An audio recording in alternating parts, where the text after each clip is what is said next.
महाभारत का सबसे शक्तिशाली योद्धा। दोस्तों, आप सभी से निवेदन है, कृपया कहानी को लाइक सब्सक्राइब जरूर करें।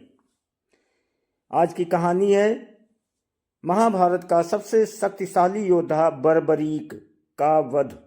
बर्बरीक भीमसेन का पोता और उनके पुत्र घटोत्कच का पुत्र था। इसकी माता मौरवी थी, जिसे शास्त्र तथा बुद्धि द्वारा पराजित कर घटोत्कच ने ब्याहा था। बर्बरीक बड़ा वीर था। इसने एक बार भीमसेन को अत्यंत साधारण युद्ध कौशल से पराजित कर दिया था। जब पांडवों के वनवास का 13वां वर्ष व्यतीत हुआ, तब सभी राजा उपलब्ध नामक स्थान में युद्ध के लिए एकत्र हुए। यहाँ से चलकर महारथी पांडव कुरुक्षेत्र में आए, जहाँ दुर्योधन आदि कौरव पहले से ही उपस्थित थे। उस समय भीष्म जी ने दोनों पक्षों के रथियों तथा अतिरथियों की गणना की थी। उसका सब समाचार जब गुप्तचर द्वारा महाराज युधिष्ठिर को मिला, तब उन्होंने भगवान से कृष्ण से कहा, हे केशव, दुर्योधन का कौन वीर कितने समय में शस्त्रों सहित पांडवों का वध कर सकता है। इस प्रकार प्रश्न पर पितामह और कृपाचार्य ने 1 महीने में हम सबों को मार डालने की प्रतिज्ञा की है।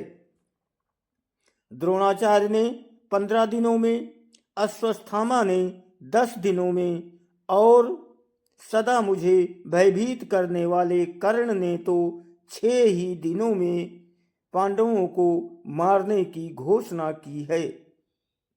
देवकी नंदन, क्या हमारे पक्ष में ऐसा कोई योद्धा नहीं है जो इसके तोड़ हो कोई प्रतिक्रिया कर सके।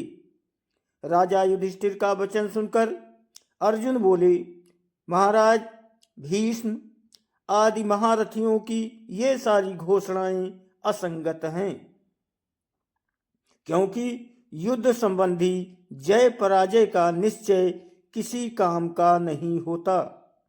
इधर आपके पक्ष में भी बहुत से वीर राजा हैं, जो काल के समान अजेय हैं। भला सात्यकी, भीमसेन, ध्रुपद, घटोत्कच, विराट, धृष्टद्युम्न आदि से कौन पार पा सकेगा। सर्वथा अजेय भगवान श्री कृष्ण भी आपके ही पक्ष में हैं। मैं तो समझता हूँ इनमें से एक एक वीर सारी कौरवों सेना का संहार कर सकता है। भला बूढ़े बाबा भीम, भीष्म, द्रोण और कृपाचार्य से अपने को क्या भय है।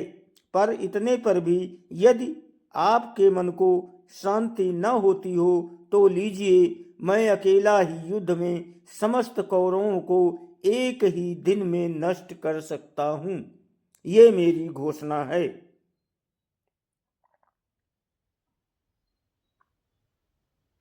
अर्जुन की बात सुनकर बर्बरीक ने कहा, महात्मा अर्जुन की प्रतिज्ञा मेरे लिए असहनीय हो रही है।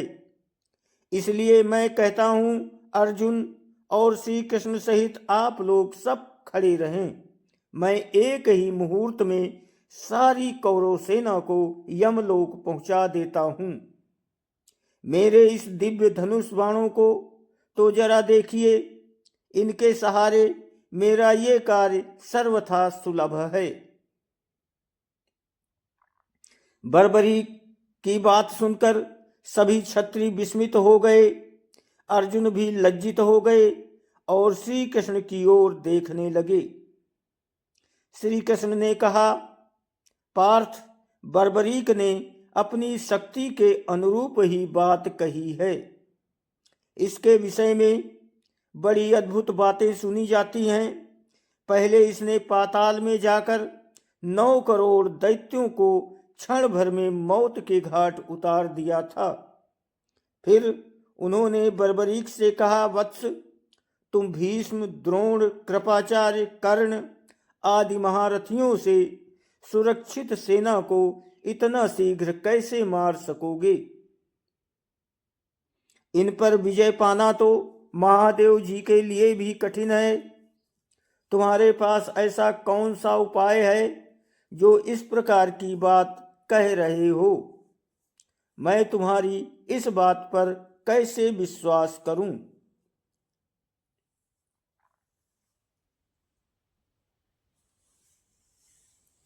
वासुदेव के इस प्रकार पूछने पर बर्बरीक ने तुरंत ही अपना धनुष चढ़ाया और उस पर बाण संधान किया। फिर उसके बाद उसने लाल रंग के भस्म से भर दिया और कान तक खींच कर छोड़ दिया। उस बाण के मुख से जो भस्म गिरी वो दोनों सेनाओं के मर्म स्थलों पर गिरा। केवल 5 पांडव, कृपाचार्य और अश्वत्थामा के शरीर से उसका स्पर्श नहीं हुआ। अब बर्बरीक बोला, आप लोगों ने देखा, इस क्रिया से मैं मरने वाले वीरों के मर्म स्थान का निरीक्षण कर लिया है। अब बस 2 घड़ी में इन्हें मार गिराता हूं। ये देख सुनकर युधिष्ठिर आदि के चित्त में बड़ा कौतूहल हुआ। सभी लोग बर्बरीक को धन्य धन्य कहने लगे। इससे महान कोलाहल छा गया। इतने में ही श्री कृष्ण ने अपने चक्र से बर्बरीक का मस्तक काट गिराया। इससे घटोत्कच आदि को बड़ा क्लेश हुआ। इसी समय सिद्धांतका आदि देवियां वहां आ पहुंची और उन्होंने बतलाया कि इसमें श्री कृष्ण का कोई अपराध नहीं है। बर्बरीक पूर्व जन्म में सूर्यपर्वा नाम का यक्ष था।